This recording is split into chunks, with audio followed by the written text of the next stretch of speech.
Salam kanalımın əziz izləyiciləri. Bugün sizinlə həyatımızdakı bu çox gözəl təbiət hadisəsini paylaşmaq istəyirəm. Bugün turş etmək qərarına gəlmişdim və onun üçün bağa getdikdə alça toplamaq üçün bir gözəl səs məni özünə çağırdı. Gedib gördükdə bu gözəl mənzərəni gördüm və sizinlə çəkib paylaşmaq qərarına gəldim. Gələk alçaya. Bizim əslində alça ağaclarımız çoxdur, ancaq bu il bir çoxu ümumiyyətlə gətirməmişdim. 2 ağac gətirmişdi, o da çox az idi. Yığarkən belə çox əziyyət çəkdim, ancaq sonunda biraz toplaya bildim.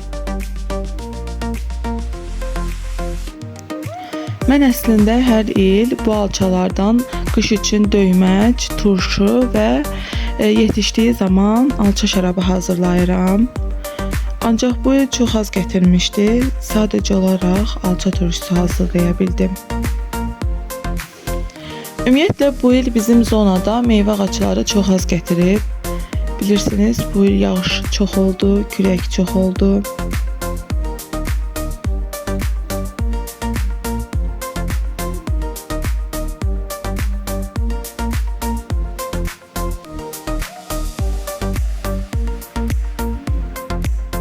Və alçaları yığıb sonra turşu üçün nanə yığmağa başladım.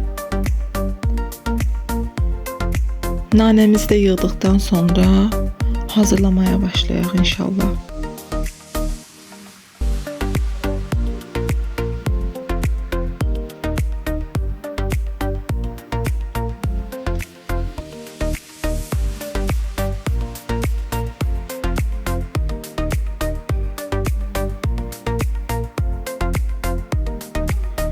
Gördüyünüz kimi meyvələri yaxşı-yaxşı yuyub təmizləməyə başlayırıq. Ardından meyvə üçün lazım olan balonları və göyərtiləri də yuyub təmizləyirik.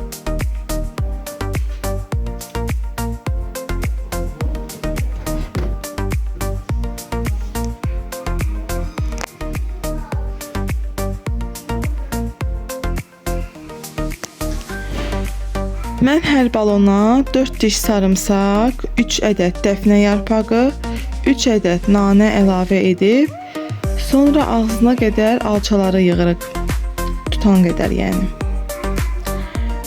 Və hər balona 7 ədəd qara dənə istiot, 1 çay qaşığı şəkər tozu, 2 xörək qaşığı qaya duzu əlavə edirəm. Qaya duzu turşular və pendirlər üçündür, yəqin ki bilirsiniz. Mən də artıq illərdir ki, turşulara, pendirə və tənək yarpağına bu duzdan istifadə edirəm.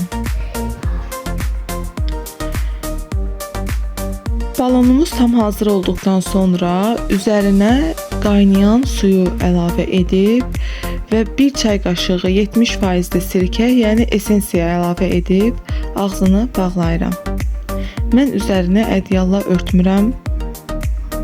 Ağzını bağladıktan sonra sərin yerə aparıb qoyuram. Bu qədər.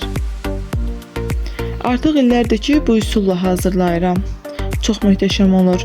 Mən alça turşusunu xırçıltılı sevirəm. Siz də mənim kimi xırçıltılı sevirsinizsə, bu üsulu sınaya bilərsiniz.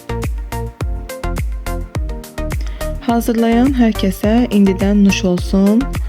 Kanalıma abunə olub, videoları like etməyi və fikirlərinizi yazmağı unutmayın. Gələn videolarda görüşmək diləyilə, hələlik sağ olun.